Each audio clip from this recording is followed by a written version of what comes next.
madaxweynaha maamulka Jubbaland ayaa boqolaal askari kula hadlay garoonka diyaaradaha magaalada Kismaayo xilli ay soo bandhigayeen dholotus ciidan. Maxamed Qaasim Cali Waxar ayaa warkan inooga soo diray magaalada Kismaayo. madaxweynaha Jubbaland Axmed Maxamed Islaam ayaa boqolaal ka tirsan ciidamadiisa waxa uu maanta kula hadlay garoonka diyaaradaha ee magaalada Kismaayo, halkaasi oo ay saldhigyo ku leeyihiin ciidamada dowlad goboleedka Jubbaland. madaxweynaha Jubbaland ayaa ciidamada kula dardaarmay in la gaaray xilligii loogu talagalay dhaqaaqa howlgallada, isla markaasina uu ku booriyay in ay la shaqeeyaan shacabka deegaanada laga xoreyn doono ururka Al-Shabaab. waxaana uu sheegay in maamul goboleedka Jubbaland ay si isku tashi ah howlgalladaasi u qaadi doonaan, isla markaasina ay soo dhaweyn doonaan cid kasta oo howlgalkaasi qayb ka noqon doonto haddii ay noqdaan dowladda federaalka ee Soomaaliya iyo sidoo kale AMISOM. أنا أدي أقول فرحسناي استشهد عن سوينا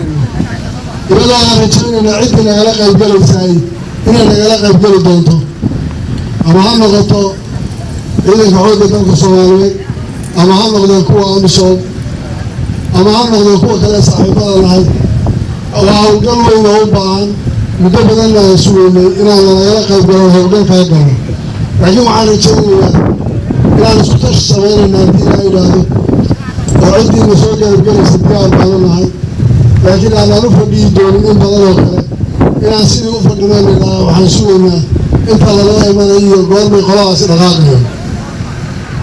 والله اللي دون عيال كانوا صورنا لبقى وأنا نشري دون هؤلاء كان شركة وصور هي أبدي دونا شركة أبدي دور دونا يعني بالعالم إنه عندي وصور راعي صايد إلى مسؤول قلبه waxaan filayaa bilowga howlgallada lagu horeynayay ay ka mid ahayd magaalada Kismaayo lagu qabto xuduudka markaan kasoo bilaabayno waa raggii joogay galaan ciidan yar baa ciidanka howlgalka soo bilaabay marka dambana cid walba waa isugu jiray howlgalka lagu horeeyay ilaa Kismaayo iyo inta xuduudka u dhaxaysay wuxuu ahaa midka kalifay AMISOMta Muqdisho joogtay inay tagaan dhaqaaqo xataa Muqdisho kontaroolkooda inay soo celiyaan oo magaalada Muqdisho iyo hareeraha ay ku dhaqaaqeen taasoo keentay waxay tusay dhiirigelin iyo calaamadayn waxaan rabnaa inaan tusno oo sheegno in Soomaalidu ay tahay dadka wax qabsan kara, wax horeysan kara, dagaalami karaya, dhulkooda qabsan kara. taasaan hadday noqoto inaan sugno oo nila goormaan idin raacna way nagu adkaanaysaa intaa ka badan lagu sugi karo, laakiin waxaan rabnaa in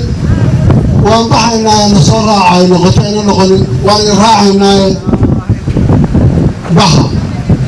macnaha waa la kala fahmaya ereyga Soomaali goormaan baxaysan aan idin raacnay iyo waan baxnay nasoo raaca macno kala duwan bay leedahay. ereygaan leeyahay waxaa weeyaan waan baxnay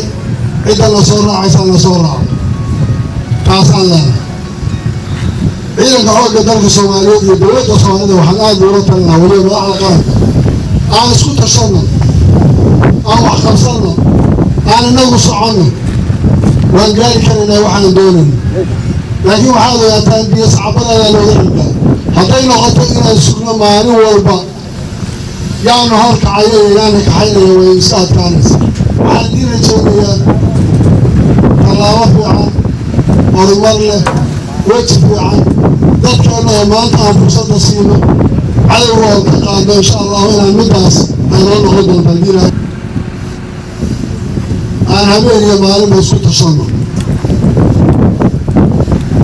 waa inoo yeelayaa meesha inooga yeelayaa inaan aqbalo shacabka goobaha jooga inoo yeelayaa aan u tagno. Maxamed Qaasim Cali Waxar, TV-ga Somali Cable, magaalada Kismaayo.